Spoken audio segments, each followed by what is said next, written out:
In this episode, we are going to explore Salt Lake City, Utah's capital and home to the Latter-day Saints Church. We're going to test the Colorado's top speed, or not, at the Bonneville Salt Flats. We're gonna take a dip in the Great Salt Lake. We're gonna drive the Alpine Loop with trailer in tow, not recommended. Then the road will take us south, and we'll drive on legendary State Route 12 through Red Canyon, Kodachrome Basin, Escalante, Capitol Reef, and eventually Dead Horse Point and Island in the Sky, in another action-packed episode. Coming up next. I'm riding in my RV, wherever I want to be, 'cause I'm free in my RV, yeah. So, I've been here in Salt Lake City now for a couple of days. Got a visit from longtime viewer Bill, and he treated me to some Crown Burgers, a local delicacy. Now, it is Saturday, September 5th, 2020, and Ely just arrived last night, so let's do some exploring. This is the heart of downtown here. The Latter-day Saints' imposing office skyscraper here to the right. That's their office building. The actual temple should be nearby. Seems like a pretty cool downtown. We shall come back later and visit. But first, let's stop by the Capitol building, as we usually do in capital cities.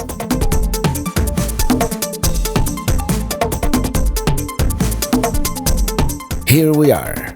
Very classic design with the central cupola and the two wings, built between 1912 and 1916. Symbol of industry and the motto of the citizens of Utah. No wonder there are so many bees at the campground. Beautiful views of the city from up here. Downtown and the Mormon temple, which is undergoing renovations, by the way. Actually, by the time you watch this, it is probably done. Across the street, the old City Hall, nowadays the Office of Tourism.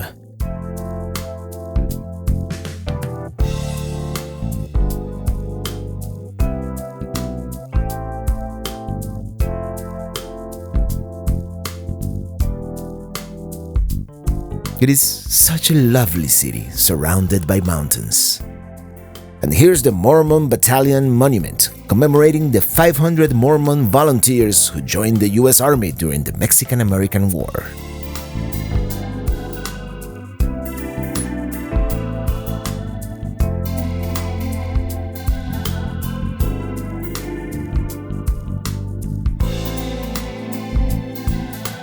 Here's a sculpture of Indian Chief Massasoit. He was the one who greeted the pilgrims at Plymouth Rock.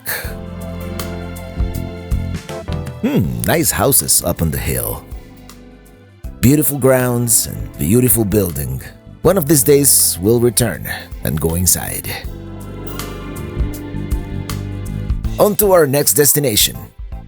We're going to drive west almost to the Nevada border to the Bonneville Salt Flats. Should be very interesting.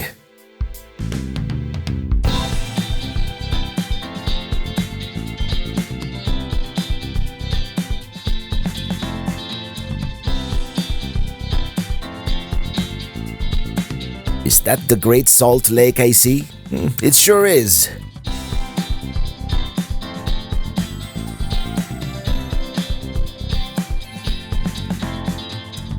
Oh, check it out. Morton. That's where they make the salt. Or extract it from the lake, rather. And there's Cargill. They make diamond crystal salt.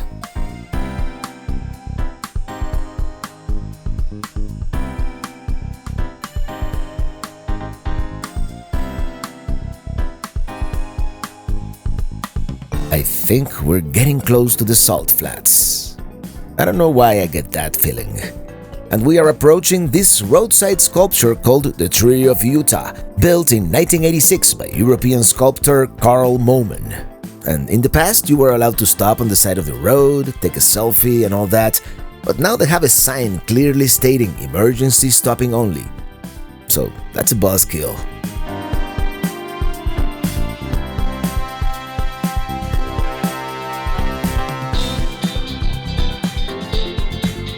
This seems to be the rest area where you can stop and access the flats. So let's take a little break. I guess lots of people come to take pictures and drive their vehicles in this unique place. It kind of reminds me of the racetrack playa in Death Valley just because of its perfect flatness.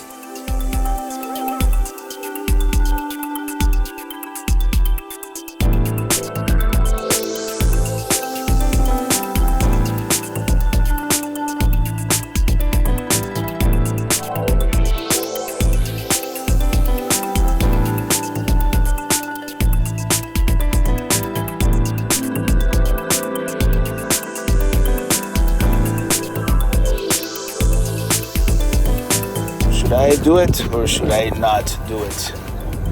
Try to break that speed record. You guys want to see how fast the Colorado can go? Yes, we didn't come here just to see, we also came to do. So let's drive on the salt flats, shall we?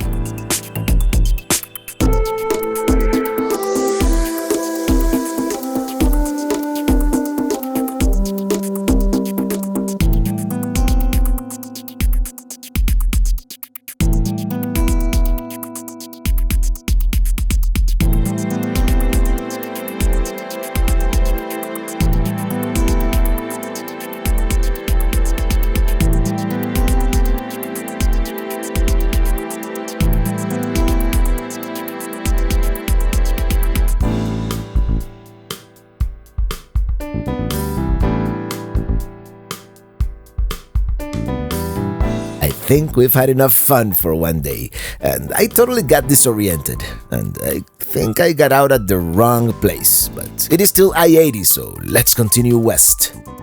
There's another spot I want to check out called Bonneville Salt Flats International Speedway, which is the official racetrack here, and it has been the venue for many land speed records.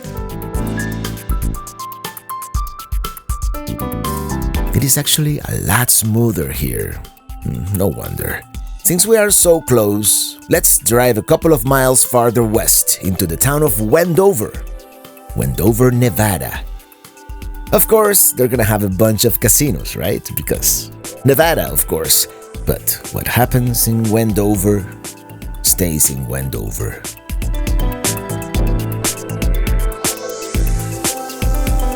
Let's go back to Salt Lake City.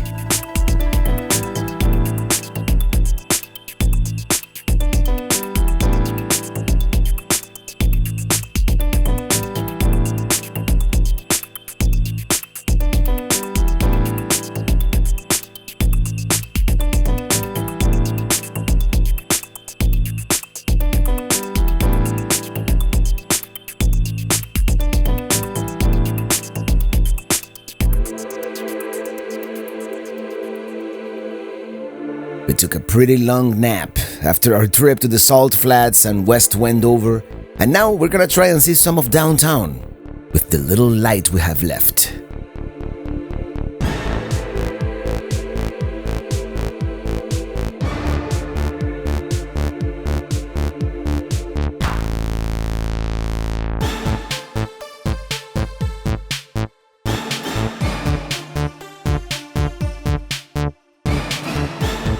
Here we are. Now let's look for parking.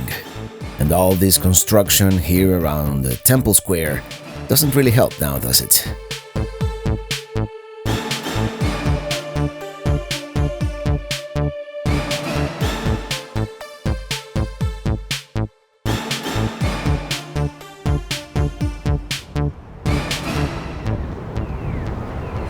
You think they sanitize this every night? Let's check out City Creek Center, which is this upscale shopping center, and there's once again the temple, which is kind of hard to appreciate behind all the cranes and the scaffolding. It seems like a really cool city, actually.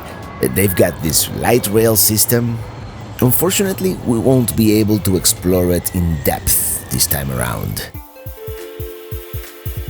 Well, City Creek here is really more than an outdoor mall. Apparently it has office and residential space as well, and fountains, and the fake creek.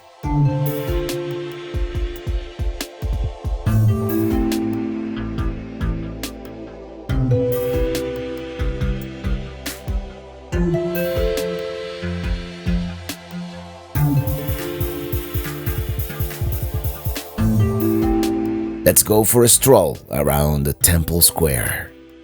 It is very nice. I like the juxtaposition of the classic with the modern. Also, where else in the world would you find two young women taking selfies with Jesus Christ? It is an imposing temple, even under renovations.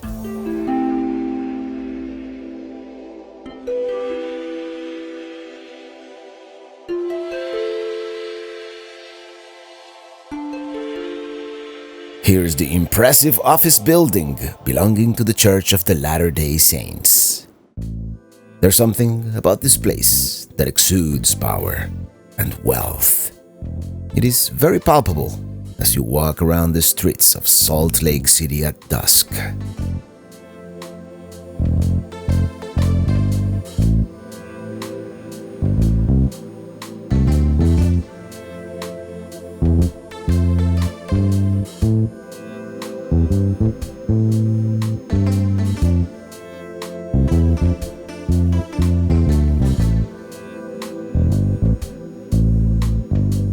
The Beehive House here, built in 1854, was Brigham Young's home. He was the second president of the Church of Jesus Christ of Latter-day Saints, also known as the Mormons. He was the governor of the Utah Territory and a polygamist, hence the large house. There's also the Lion House, very historic.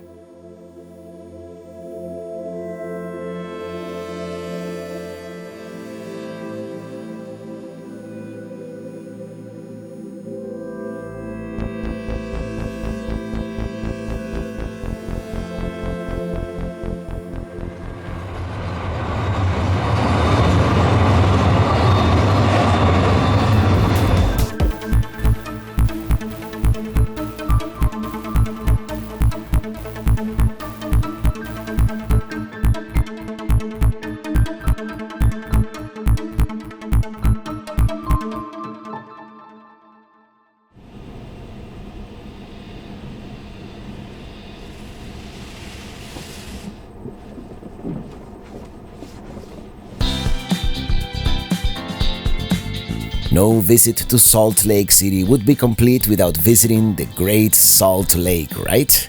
Well, that's exactly what we're going to do. We're going to Antelope Island State Park, just for the day. $15 to get into the park for up to 8 people. Seems a little steep, but we're here. I mean, for $5 more, we would have been able to camp, I think, but campgrounds are full, so...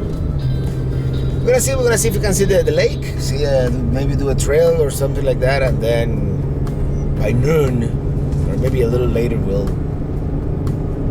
start heading south. Kind of a bummer that it's so hazy, you know, it's like the smokes are back. It's nature, you know, you can't control it. It's supposed to be a pretty cool park. They have a bunch of hiking trails, a beach area, campgrounds, and bison.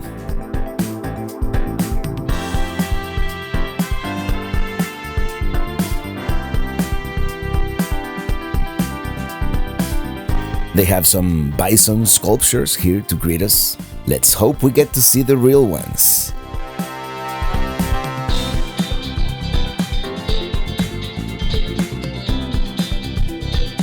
Let's take a break. Well, did a quick lunch here, just a couple of sandwiches. Didn't show you guys. And now, I'm gonna see if I can make it to the beach. And maybe we can float in the super salty waters of the Great Salt Lake. Wouldn't that be cool? I see some people down there. Yep, definitely some people in the water.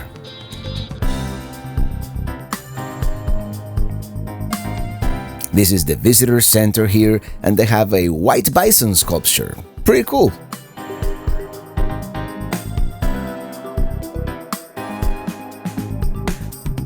We got buffalo.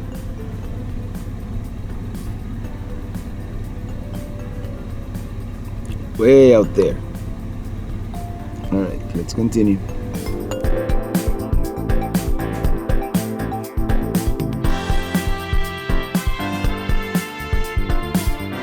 So here's the parking for the beach. Let's go on a little hike first and then we'll return. And there's another one. Another buffalo.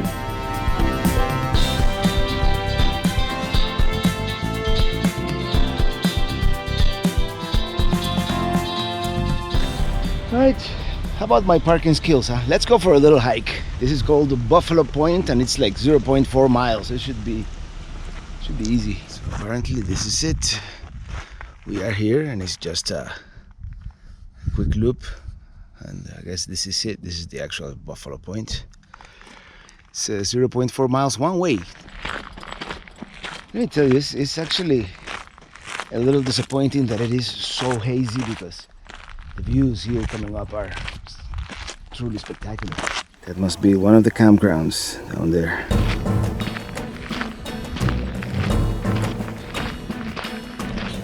Yeah, beautiful views to both sides actually.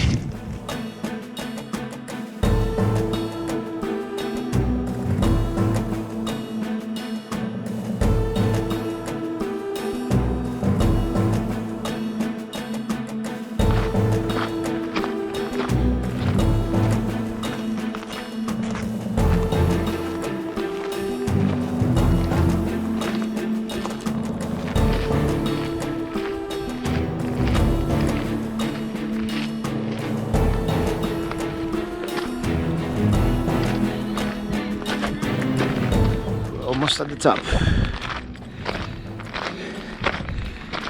Yeah, what a view. Let's come this way, take a picture and start heading back. And that's the other campground, apparently.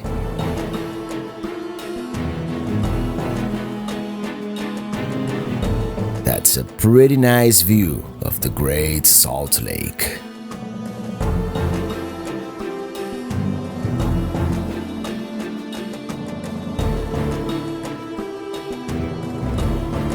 There's Minitini II, all the way down there.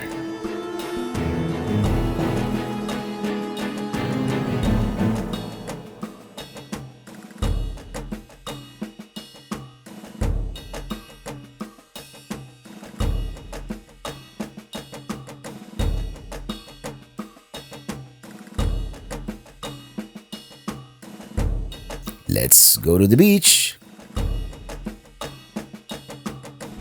Okay, all I've got is the handheld GoPro because we're going all the way to the lake and I'm gonna see if I can float in the water. It's supposed to be a thing.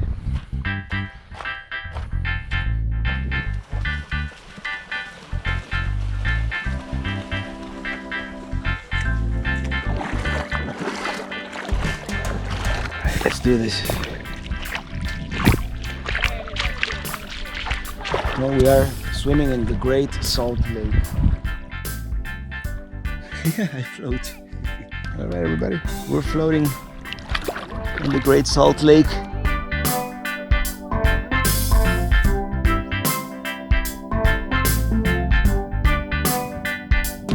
Yes, we did it.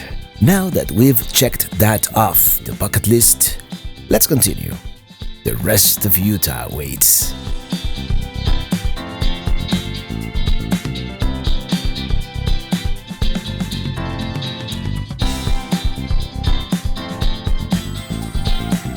Look at that! Even the grain elevator is owned by the church.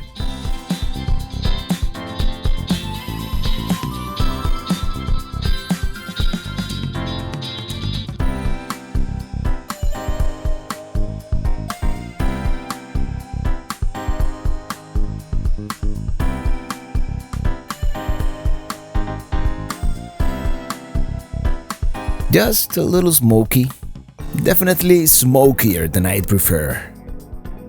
Let's go to the mountains. And there's this scenic drive here that comes highly recommended. It is called the Alpine Loop. Entering Uinta National Forest.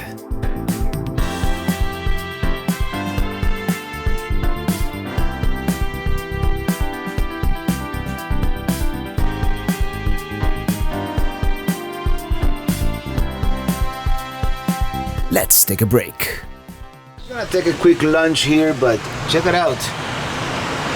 We have a view of this creek from our dining room. Yep, that's the way to do it, with a hammock.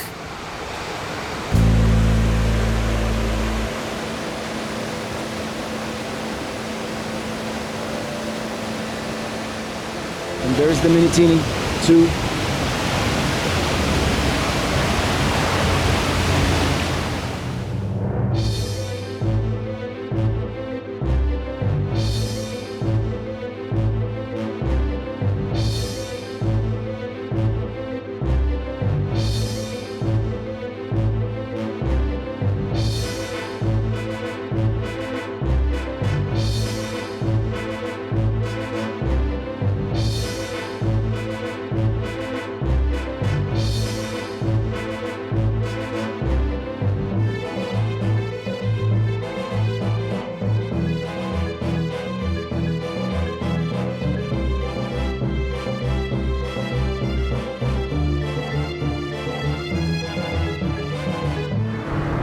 One quick stop here along the way.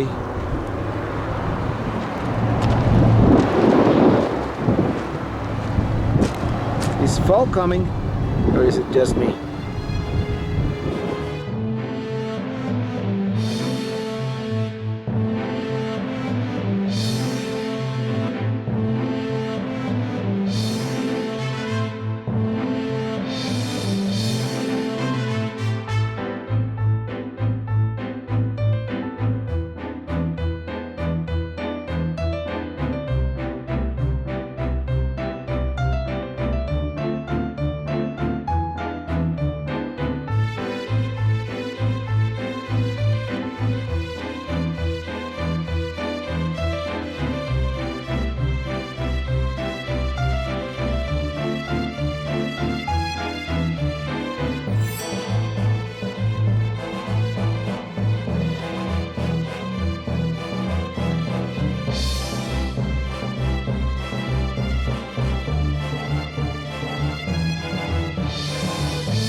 That summit, 8,060 feet above sea level, and let me tell you, this road not for the faint of heart. And perhaps it's very narrow. That's the one thing, the Alpine Loop. But it's an adventure.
We're getting some incipient fall colors here on this side of the mountain.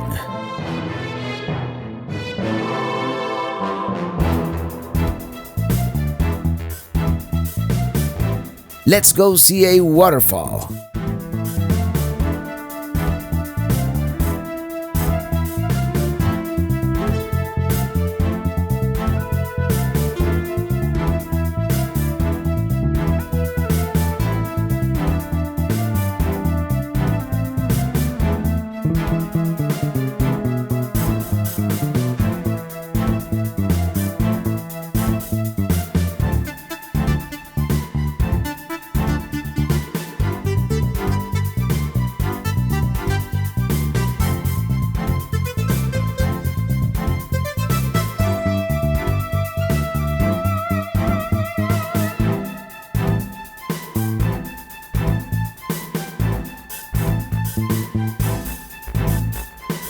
This is Bridal Veil Falls, and you can see it from right here, just off US 189, also known as Provo Canyon Road.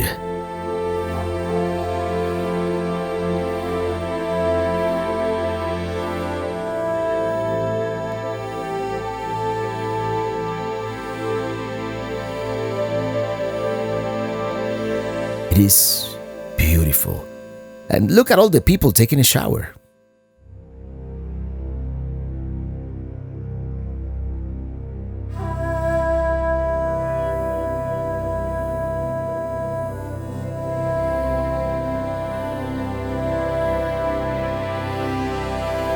Provo Canyon here, absolutely gorgeous. And so are the falls.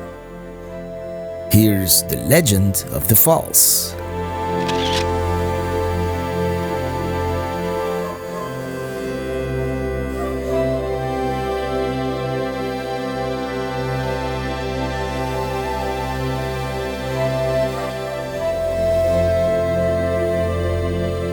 All right. Beautiful waterfalls here, and check it out. It's beautiful, beautiful waterfall. And our day is nearly over. In 600 feet, turn left onto US 189 South. Thank you, little lady. And we're gonna stay at, take a wild guess, KOA at Filbert. I think Filbert or Fillmore, Filbert. And it's not like I love KOAs or I'm not, they're not paying me or anything like that, but they have a 21st century booking system, and it's so easy just to open your app. What's the closest KOA? I don't have to call 10 different campgrounds, see if they have a opening, and that to me is turn left onto US 189 South. Worth the small premium you pay to stay at a KOA. This is a KOA journey. It's right next to I-15, and this should be just a quick overnight for $43. And tomorrow we explore the beautiful parts of southern Utah. I don't know if we're gonna do Bryce Canyon or Zion, but we're gonna be in the area, and eventually make it to Canyonlands National Park if all goes well. We'll see. If I can ever make a left here at this busy highway, we will. It's not a bad view though.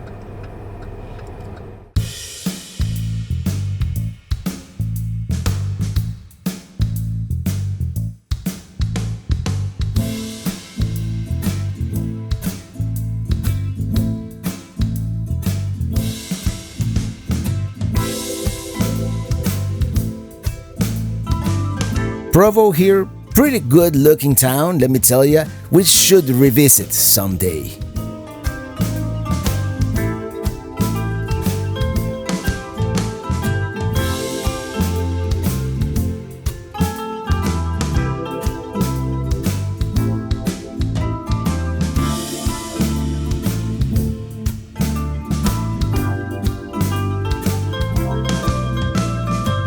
Check it out. That looks like a raging wildfire. No wonder it is so smoky.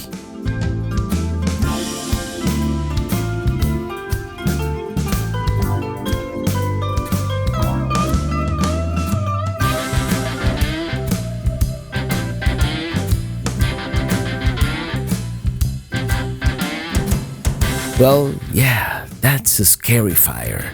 It's got that ominous volcano eruption look to it, right? Look at the little plane dropping the flame retardant on the fire.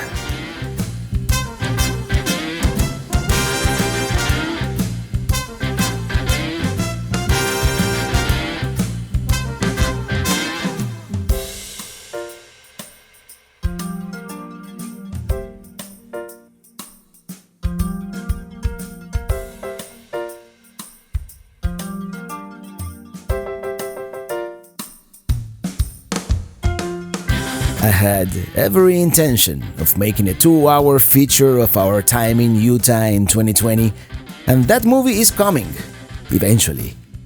But this is where we're gonna end this one, as we zoom south on Interstate 15.